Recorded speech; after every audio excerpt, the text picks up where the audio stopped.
Alors, comme on disait, on va vous montrer les pièges. C'est assez passionnant. On va commencer par celui-là parce qu'effectivement, ça, c'est un piège peut-être un petit peu plus vieux dans le fond, celui-là, vous en resservirez pas. Non, effectivement, c'est un piège qui est jetable. Il ne fait qu'une saison.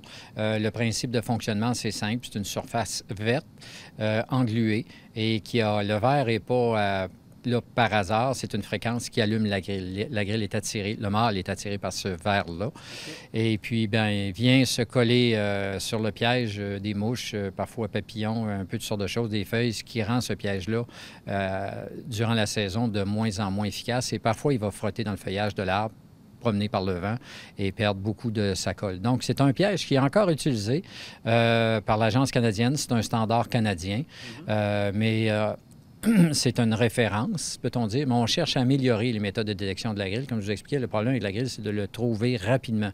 Et si vous en avez sur votre piège, mais qui disparaissent parce que le piège a frotté dans le feuillage, vous n'êtes pas plus avancé. Non, c'est ça. Puis votre piège que vous avez dans les mains, ça, c'est vraiment intéressant parce qu'effectivement, vous l'avez perfectionné aussi pour... Je vais à César, ce qui est à César. Je n'ai pas inventé le piège. C'est un nommé Stefan Lindgren, un chercheur de l'Université de UBC, Colombie-Britannique, qui a développé un piège qui porte son nom d'ailleurs, mais qui au départ était noir. Et puis, lorsque la grille est arrivée ici, avec des chercheurs américains, on a eu l'idée de mettre des pigments verts dans le piège et de le rendre vert, le même vert que le piège précédent que vous avez vu. Et les tests sont... Nous, on a fait des tests dans le sud de l'Ontario. On a démontré que celui-là pouvait, en termes de capacité de capture, elle pouvait dépasser de 10 fois l'autre piège. Donc, c'est une capacité beaucoup plus grande de, peut-on dire, de ramasser des agrilles, mais il n'y a pas uniquement ce volet-là. On veut savoir lequel des deux est le plus rapide à détecter le premier agrille qui passe dans votre arbre dans la saison. Et actuellement, on a un dispositif sur les plaines d'Abraham où on teste ça. Mais c'est un piège qui a l'avantage d'être recyclable, alors que l'autre, à la fin de la saison, vous jetez ça à la poubelle. Et puis, dans le cas qui nous occupe, je vais l'ouvrir simplement pour vous montrer comment il se déploie. Oui, donc, c'est à peu près comme ça. Et puis, je vais aller de l'autre côté. Donc, une série d'entonnoirs. Et le principe, il est physique. C'est que l'insecte, lorsqu'il vole, attiré, on met des substances attractives à l'intérieur. Donc, on a découvert aussi que la grille était attirée par des produits volatiles. Il y en a un qui sent le gazon frais coupé. C'est de toute beauté. Ah oui? Oui, exactement. Moi, je l'adore. L'autre, c'est la phéromone. Je ne peux pas la sentir parce qu'il n'y a que les mâles à grille qui peuvent la sentir. Et puis, donc, les deux produits sont placés dans le petit chapeau là, pour être présents puis dégager une odeur. Donc, l'insecte, la grille, vous l'aurez peut-être en image un peu plus tard, mais il y a des très gros yeux. Donc, le visuel est très important pour cet insecte-là. Donc, il va être en mesure de voir la couleur du piège, possiblement sentir les produits olfactifs qui l'attirent. Puis là, lorsqu'il vole, bien évidemment, il va venir en contact avec la surface. Et puis à ce moment-là, bien, ce qu'il fait, c'est qu'il ferme ses ailes. Et puis l'insecte va tout simplement débouler à l'intérieur.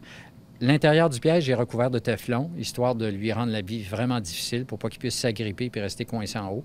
Mais il va vraiment débouler jusque dans le fond, où il y a un petit bocal collecteur qui contient un petit peu de liquide, alors que l'insecte va se noyer à l'intérieur. Donc, c'est un piège qui va permettre de conserver. Et le petit bocal collecteur, vous n'avez qu'à le défaire. Et puis, ça, c'est ce qu'on a vu précédemment. C'est de là que viennent les insectes qui sont récoltés, qu'on met dans les petits filtres à peinture que je vous ai montrés tantôt. Oui. C'est pour ça que quand vous ouvrez le sac, il n'y a pas juste des agrilles, il y a plein de choses. Il y a un peu de sortes de choses qui vont passer autour, des papillons qui se ramassent là-dedans par hasard, et puis il pourrait y avoir d'autres insectes attirés par l'odeur du gazon frais coupé, là, parce que c'est ainsi. Ce qui fait que nous, ce qui nous intéresse dans ça, c'est vraiment la grille du frêne. Et puis ce test-là, pas ce test-là, mais ce piège-là est très efficace à ce niveau-là. Et c'est celui-là qu'on compare avec le modèle collant. Et on a aussi ce piège-là, mais qu'on a coupé de moitié pour voir s'il serait aussi efficace, mais plus petit. Donc, c'est quand même encombrant un peu, on en convient. Là, c'est pas aussi petit que ça. Mais on essaie de voir si jamais on était capable de le couper de moitié, puis qu'on garde autant d'efficacité, bien, ce serait un bonus pour nous. J'imagine que vous parliez de la perche tantôt, vous le mettez le plus haut possible dans l'arbre, c'est ça? Bien, c'est-à-dire que la façon dont fonctionne l'Agence canadienne, oui, fonctionne avec une perche pour aller le placer, mais la perche a toujours une hauteur limite.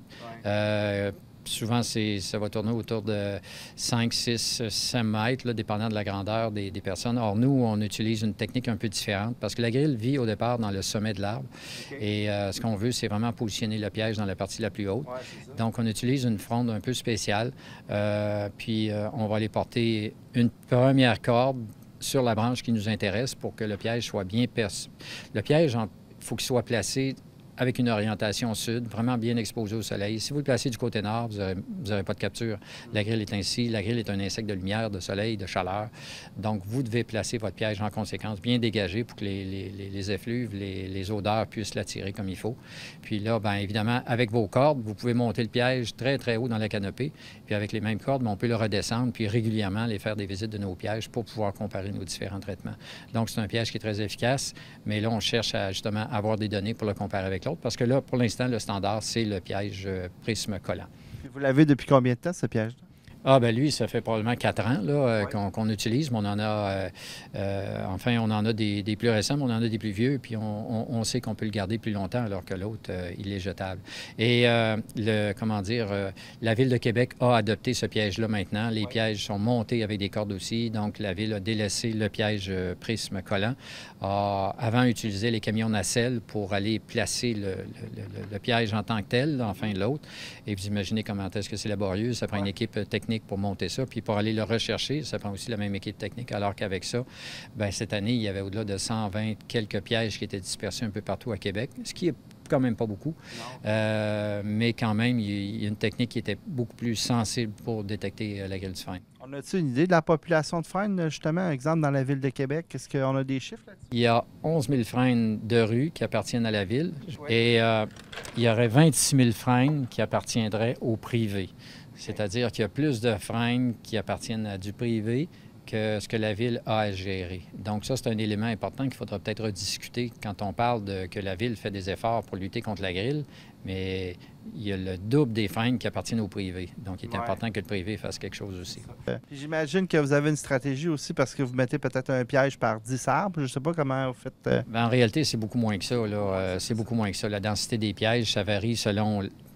la densité des frênes localement. On imagine que dans les Limoilou, où il y a une très grande densité de frênes, il va y en avoir plus, alors que dans d'autres secteurs de la ville, il y a moins de frênes, donc on met moins de pièges. Mais les responsables à la Ville de Québec, l'ingénieur forestier qui est là, cherche à positionner ses pièges en fonction de la densité des frênes.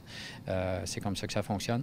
Mais à la rigueur, il faudrait presque mettre un piège par arbre, mais c'est pas réaliste, là. Donc, on en met un par X kilomètres, là, mais c'est vraiment tout ce qu'on a, par exemple. Mais quand même, on a eu une bonne réponse l'année passée, puis cette année aussi. Mais l'effort d'échantillonnage, c'est le nerf de la guerre pour ce qui est de la grille du frêne. Alors, on est à la bûcherie, de retour avec Véronique, ça va bien? Ça va toujours bien, oui. Alors, on est de retour ici parce qu'on veut vous montrer un petit peu qu'est-ce que... C'est pas un grand local, mais c'est vraiment très important ce qui se fait ici, là. Oui, donc c'est un petit pavillon, si on veut, qui a été construit il y a quelques années seulement et qui nous permet de travailler vraiment sur des échantillons qui sont plus des bûches, des branches, donc d'une part qui prennent de la place, qui sont aussi salissants parce que là, dans la pièce ici, on va écorcer les bûches de frêne. Donc, comme expliquait Robert, on enlève par petites couches l'écorce pour essayer d'arriver jusqu'aux galeries et aux larves pour les trouver. Donc, ça fait évidemment beaucoup de déchets, des écorces un peu partout. Donc, c'est vraiment un petit pavillon qui est dédié juste à ça, donc qui nous permet de faire ces travaux-là à l'année. Là, vous allez voir des images pendant qu'on vous parle de gens à l'œuvre, de vos collègues qui sont à l'œuvre. Et là, vous allez peut-être nous dire c'est pas du frêne. Non, c'est pas du frêne. Ils sont en train de faire d'autres essences. Mais nous, on voulait vraiment vous montrer les lieux puis en même temps de vous montrer. Justement, on va le regarder, ce petit bout de frêne-là. Il y a quand même des choses bien intéressantes à regarder, là. Oui, ça, c'est un exemple justement d'un frêne qui était très, très infecté par la grille du frêne. Donc, on voit qu'il y a énormément de galeries. Donc là, l'écorce avait déjà tout été enlevé et il y a beaucoup, beaucoup de galeries un peu partout sinueuses. On voit bien les galeries, c'est toujours intéressant. C'est une forme typique en zigzag et ça commence très petit parce qu'au début, la larve est très petite et en se nourrissant, elle va faire sa galerie et éventuellement, donc, le tunnel va grossir au fur et à mesure que la larve grossit. Et tout au bout, bien là, elle va se transformer en adulte. Donc, c'est le stade qu'on appelle de pupe, et l'adulte va sortir, et là, on a les trous d'émergence en forme de D qui sont typiques de la grille, et là, ça veut dire qu'il y a un adulte à cet endroit-là, donc on en a plusieurs sur celui-là, qui sont sortis et aller pondre des œufs ailleurs. Effectivement, on le disait tantôt, c'est pas évident à trouver. Là. Quand on voit l'écorce comme telle, c'est impossible pratiquement. Non, sans enlever l'écorce, bon, il y a des fois, il va y avoir des craques ou des déformations dans l'écorce qui nous permettent de le dire, mais souvent, on ne voit rien du tout tant qu'on ne l'a pas enlevé. Puis évidemment, là, c'est un exemple où il y en avait énormément, mais parfois, il y a une ou deux larves, des fois, elles sont petites, donc il faut arriver à les trouver. C'est pour ça qu'il faut y aller très lentement, couche par couche. Je suis un petit peu curieux. Ça ne touche pas l'intérieur, par exemple, comme tel. Là, c'est ça? Non, exactement. C'est vraiment juste sous l'écorce, donc ça va aller un petit peu dans le bois. En fonction du stade, peut aller plus ou moins, mais c'est très peu. Là. On parle de peut-être 1 centimètre ou un peu plus. Mais comme on disait tantôt, c'est vraiment ça bloque la sève, puis ça fait que ça bloque complètement l'alimentation de l'arbre. Exactement. Ça fait que ça va empêcher. S'il y en a juste une, deux, c'est pas très grave parce que bon, la circulation se fait à différents endroits. Mais si c'est tout le tour, comme dans ce cas-ci, ben l'arbre est voué à mourir parce qu'il n'y a plus aucune circulation. Tu as d'autres échantillons aussi à ta droite. On peut en parler un petit peu?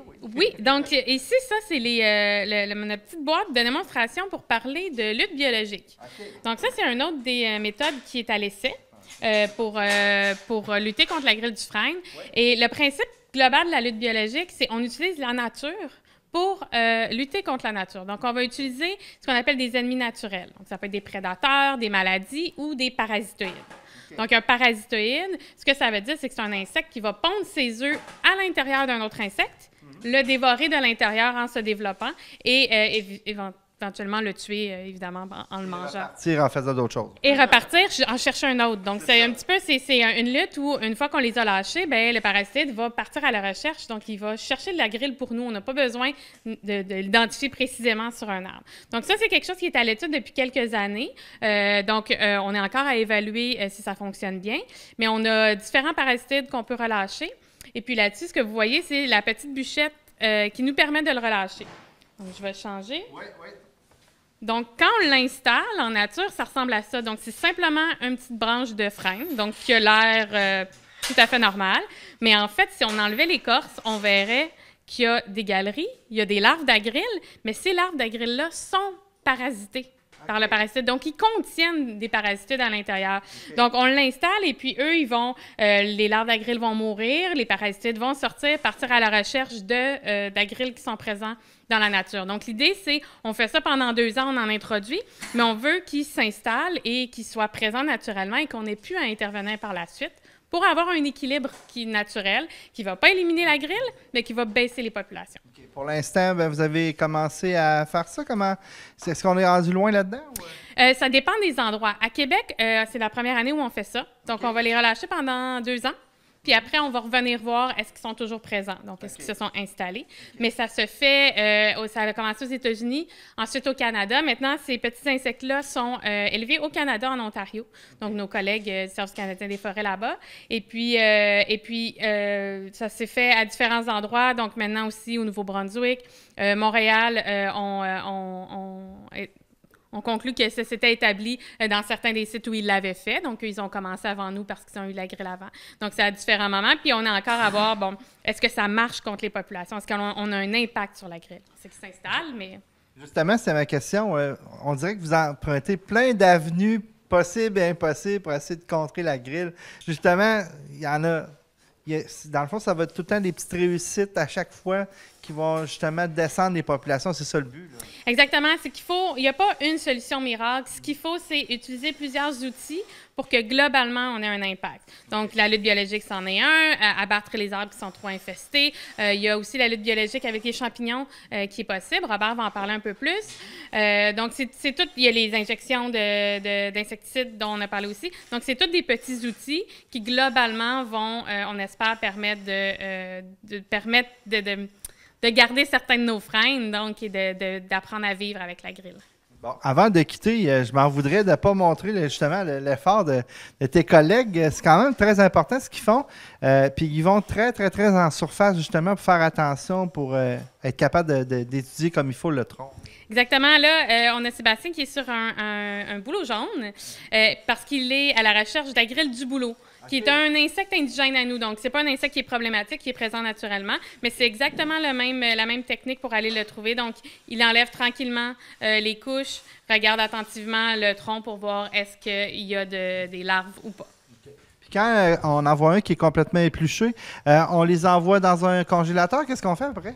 Dans le cas surtout du frêne, avec la grille du frêne, c'est de déchiqueter, en fait, de mettre en copeaux. Donc, tout ça, c'est réglementé par l'Agence canadienne d'inspection des aliments et pour éviter, pour s'assurer que la taille des copeaux qu'on fait ne permettrait pas aux insectes de survivre.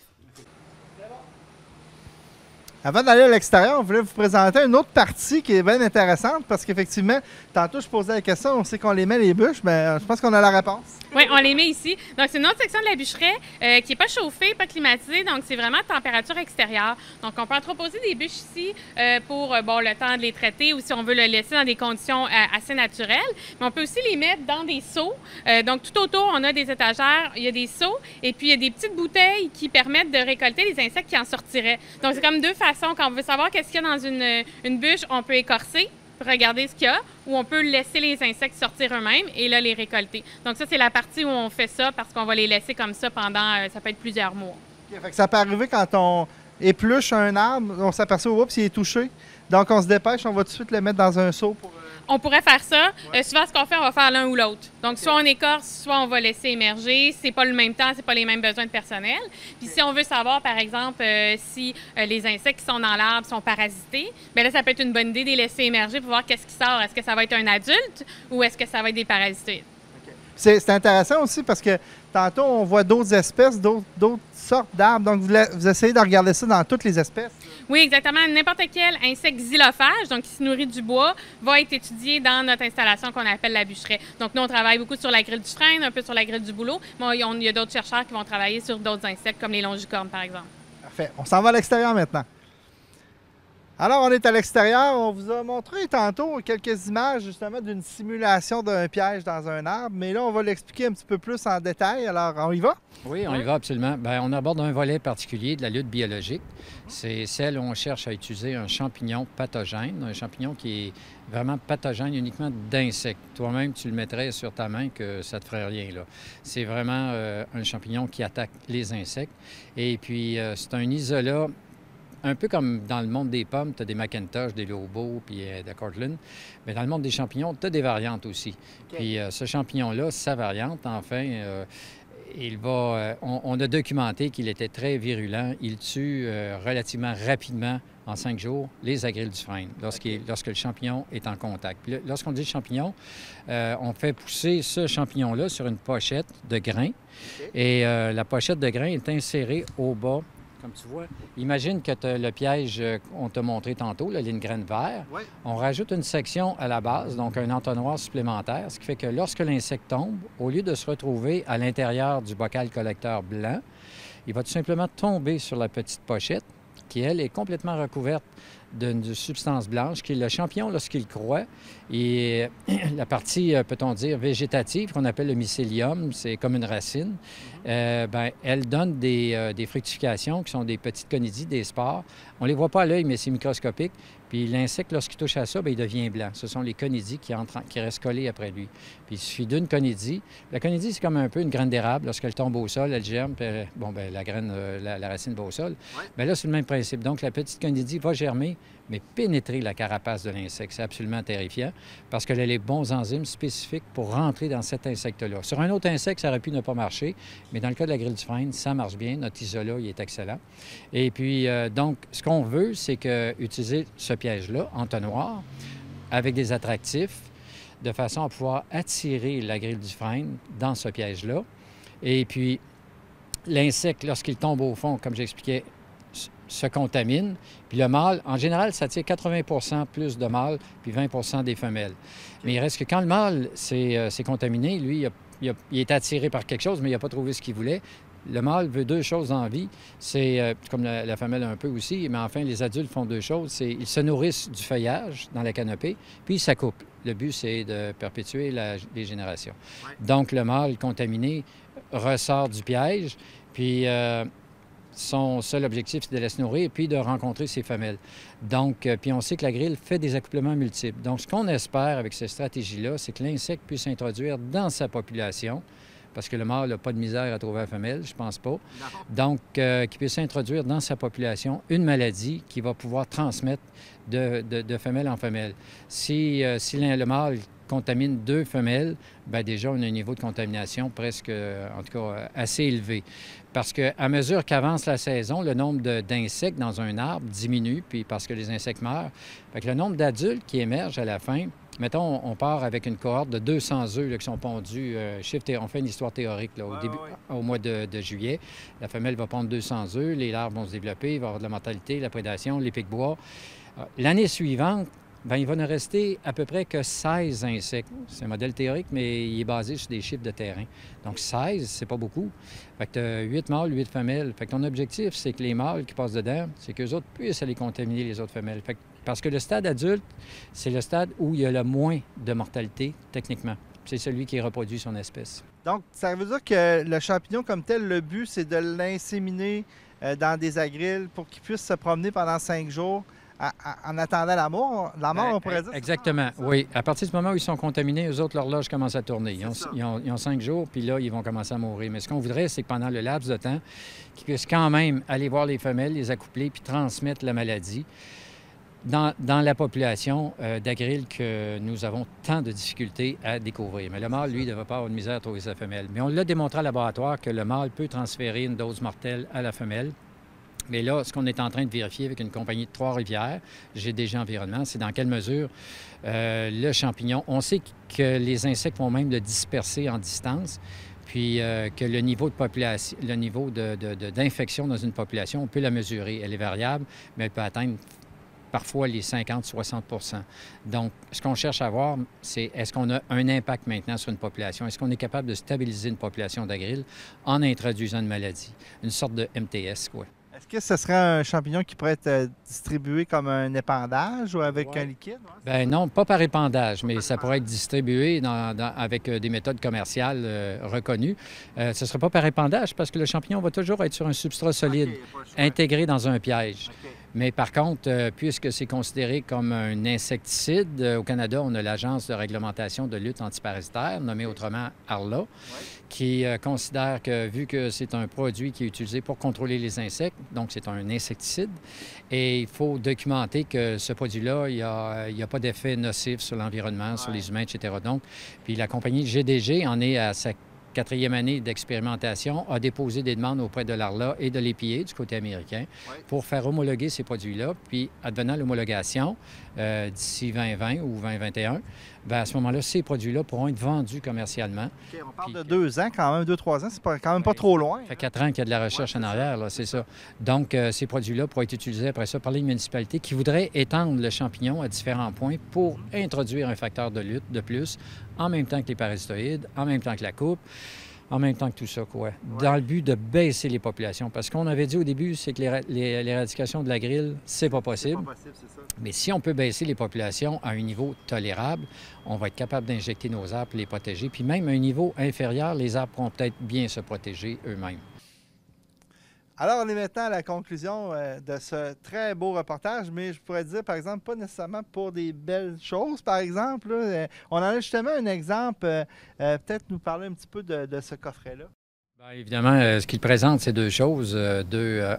Une nuisance que nous avons actuellement, qui est la grille du frêne. Vous les voyez ici en plusieurs exemplaires. Et un petit peu plus au-dessus, c'est le longicorne asiatique qui a été découvert, je pense, des environs de 2002, dans la région de Toronto, qu'on a éradiqué. Donc, c'est-à-dire qu'on a fait disparaître, contrairement à la grille du frêne, qui ne sera pas possible de l'éradiquer. Mais dans l'autre cas, son essence préférée, c'est l'érable à sucre. On comprend qu'on n'aimerait pas ça l'avoir au Québec. Puis, il est actuellement présent, on le retrouve dans la région de New York et certains secteurs nord-est des États-Unis. Donc, il est vraiment présent. Donc, la notion de transport du bois contaminé, elle est réelle, puis elle s'applique à plusieurs sortes d'insectes, plusieurs espèces de bois, pourrait-on dire, qu'on pourrait transporter. À ce moment-là, le message à retenir de votre reportage, c'est, à tout le moins, c'est ça, laissez les choses là où elles sont. Si vous arrivez des États-Unis, ramenez pas de bois parce que ça fait un beau souvenir. On pourrait introduire des problématiques absolument catastrophiques, comme ce qu'on vit avec la grille du frêne actuellement. Je veux pas qu'on fasse une longue réponse, mais pourquoi vous dites que la grille du frêne, on ne peut pas l'éradiquer? Est-ce qu'il y a des raisons à ça?